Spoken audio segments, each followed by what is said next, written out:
हिंदू धर्म में त्रिदेव यानी ब्रह्मा, विष्णु और महेश को सभी देवताओं में सबसे पूजनीय माना गया है। धार्मिक ग्रंथों के अनुसार परमपिता ब्रह्मा को सृष्टि का रचयिता माना गया है, जबकि भगवान विष्णु को सृष्टि का पालनहार और भगवान शिव को इस सृष्टि का विनाशक माना गया है। लेकिन हिंदू धर्म को मानने वालों के मन में एक प्रश्न हमेशा उठता है कि त्रिदेव अर्थात ब्रह्मा, विष्णु और महेश की उत्पत्ति कैसे हुई, या फिर इनमें से सबसे श्रेष्ठ कौन है। शिव पुराण के अनुसार भगवान शिव का जन्म नहीं हुआ, वह तो स्वयंभू है, अर्थात वे प्रकट नहीं हुए।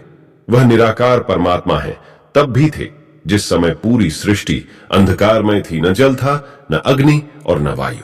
तब केवल तत्सद ब्रह्म ही थे, जिन्हें हिंदू श्रुतियों में सत कहा गया है। सत अर्थात उस पर ब्रह्म काल ने कुछ समय के बाद द्वितीय होने की इच्छा प्रकट की और उसके भीतर एक से अनेक होने का संकल्प उदित हुआ। तब उस परमात्मा ने अपनी लीला शक्ति से आकार की कल्पना की, जो मूर्ति रहित परम ब्रह्म है। परम ब्रह्म अर्थात एकाक्षर ब्रह्म, और वह परम ब्रह्म भगवान सदाशिव कहलाए। फिर सदाशिव ने शक्ति स्वरूपा जननी को प्रकट किया, जो अंबिका कहलाई। फिर इसी ब्रह्म रूपी सदाशिव और अंबिका से ब्रह्मा, विष्णु और महेश की उत्पत्ति हुई। ऐसा माना जाता है कि इन दोनों ने सबसे पहले भगवान शिव की उत्पत्ति की, जो सृष्टि के संहारक कहलाए। फिर कुछ समय बाद रमण करते हुए सदाशिव के मन में इच्छा उत्पन्न हुई कि किसी दूसरे पुरुष की सृष्टि करनी चाहिए, जिस पर सृष्टि निर्माण का कार्यभार रखकर हम निर्वाण धारण करें। ऐसा निश्चय करके शक्ति सहित परमेश्वर रूपी सदाशिव ने अपने वामांग पर अमृत मला, जिससे एक पुरुष प्रकट हुआ। शिव ने उस पुरुष से संबोधित करते हुए कहा, वत्स, व्यापक होने के कारण तुम विष्णु के नाम से जाने जाओगे।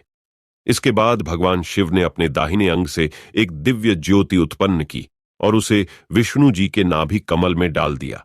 कुछ समय बाद विष्णु जी के नाभि कमल से ब्रह्मा जी उत्पन्न हुए। यानी ये माना जा सकता है कि त्रिदेवों के माता पिता पर ब्रह्म सदाशिव और शक्ति स्वरूपा अंबिका है। तो दोस्तों, ये थी त्रिदेवों के जन्म से जुड़ी कथा। लेकिन अब आपके मन में यह सवाल उठ रहा होगा कि त्रिदेव यानी ब्रह्मा, विष्णु, महेश में सबसे शक्तिशाली कौन है। तो मित्रों, मैं आपको बता दूं कि इससे जुड़ी एक कथा का वर्णन हमारे धर्म ग्रंथों में मिलता है, जिसके अनुसार जब एक दिन भगवान विष्णु और ब्रह्मा जी के बीच इस बात पर बहस छिड़ गई कि सबसे महान कौन है, तब एक अग्नि रूपी खंबे के रूप में भगवान शिव उनके बीच आ गए थे।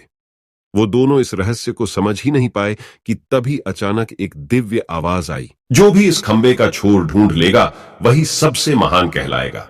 यह सुनते ही ब्रह्मा जी ने एक पक्षी का रूप धारण किया और खंबे का ऊपरी हिस्सा ढूंढने निकल गए।